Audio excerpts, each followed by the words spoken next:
تصور کریں ایک ایسا ملک جہاں صبح دکان کھلتی ہے تو قیمتیں کچھ اور ہوتی ہیں اور شام تک وہی سامان کئی گنا مہنگا ہو چکا ہوتا ہے۔ تصور کریں ایک ایسا معاشرہ جہاں کرنسی کاغذ کا ایک ٹکڑا بنتی جا رہی ہو اور لوگ یہ حساب لگانے سے قاصر ہوں کہ کل ان کی تنخواہ کی اصل قدر کیا رہ جائے گی۔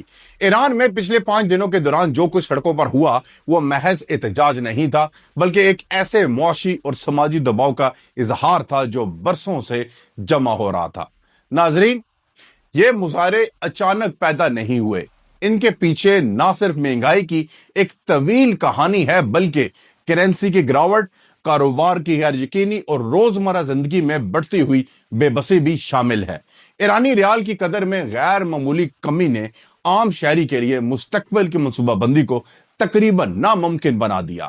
دکاندار جو معیشت کی نبض سمجھتے ہیں سب سے پہلے اس دباؤ کو محسوس کرتے ہیں، کیونکہ وہ ہر روز خرید اور فروخت کے درمیان بڑھتے ہوئے خسارے کا سامنا کر رہے تھے۔ یہی وجہ تھی کہ احتجاج کا پہلا منظر تہران کے بازاروں میں نظر آیا۔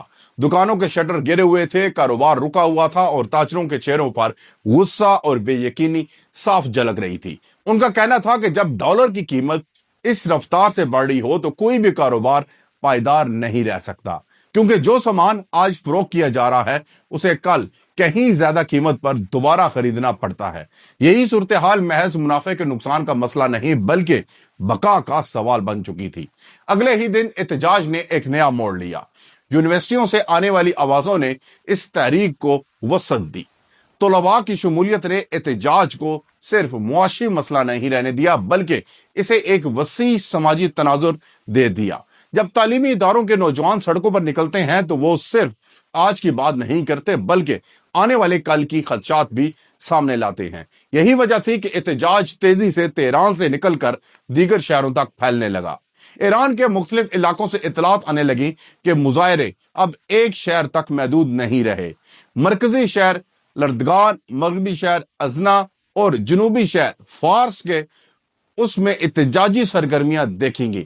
ان شہروں کا انتخاب اتفاقیہ نہیں تھا، کیونکہ یہ وہ علاقے ہیں جہاں معاشی دباؤ براہ راست عوام کی زندگیوں کو متاثر کر رہا تھا۔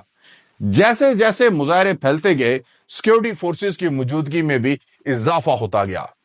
ناظرین، بعض مقامات پر حالات کشیدہ ہو گئے اور مظاہرین اور سیکیورٹی اہلکاروں کے درمیان جھڑپوں کی اطلاعات سامنے آئیں۔ ان جھڑپوں کے نتیجے میں جانی نقصان کی خبریں بھی سامنے آنے لگیں، جنہوں نے صورتحال کی سنگینی کو مزید واضح کر دیا۔ نیم سرکاری ذرائع اور انسانی حقوق کی تنظیموں کے مطابق مختلف شہروں میں ہونے والے تصادم کے دوران 6 مظاہرین ہلاک ہوئے۔ ان ہلاکتوں کی تفصیلات مختلف شہروں سے جڑی ہوئی تھی، جو اس بات کی نشاندہی کرتی ہیں کہ کشیدگی کسی ایک مقام تک محدود نہیں رہی۔ اسی دوران سرکاری میڈیا نے یہ بھی بتایا کہ پاسداران انقلاب کا ایک اہلکار ہلاک ہوا۔ اس کے علاوہ پتھراؤ کے واقعات میں متعدد پولیس اہلکار زخمی ہوئے۔ ناظرین، یہ تمام اطلاعات ایک ایسے ماحول کی تصویر پیش کرتی ہیں جہاں احتجاج اور سیکیورٹی کے درمیان توازن برقرار رکھنا مشکل ہوتا جا رہا تھا۔ تاہم ایران میں آزاد میڈیا کی عدم موجودگی اور اطلاعات پر سخت کنٹرول کے باعث ان تمام دعووں کی آزادانہ تصدیق ممکن نہیں ہو سکی۔ یہی وجہ ہے کہ زمینی حقیقت تک پہنچنا بیرونی دنیا کے لیے ایک چیلنج بنا ہوا ہے۔ اسی دوران سوشل میڈیا پر ایسی ویڈیوز گردش کرنے لگی جن میں مظاہرین اور سیکیورٹی فورسز کے درمیان تصادم دکھایا گیا۔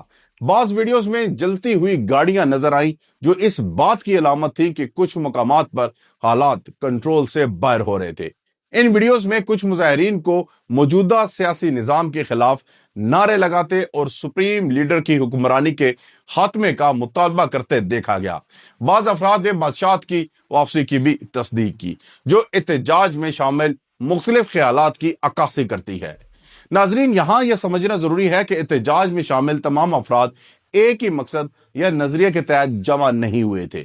کچھ کے لیے یہ محض معاشی بقا کا سوال تھا، کچھ کے لیے سیاسی تبدیلی کی خواہش اور کچھ کے لیے اپنے غصے اور مایوسی کا اظہار۔ کسی بھی بڑے عوامی احتجاج کی پیچیدگی کو یقیناً یہ بڑھا دیتا ہے۔ ناظرین، بدھ کے روز ایرانی حکام نے ملک بھر میں اسکول، یونیورسٹیوں اور سرکاری دفاتر میں عام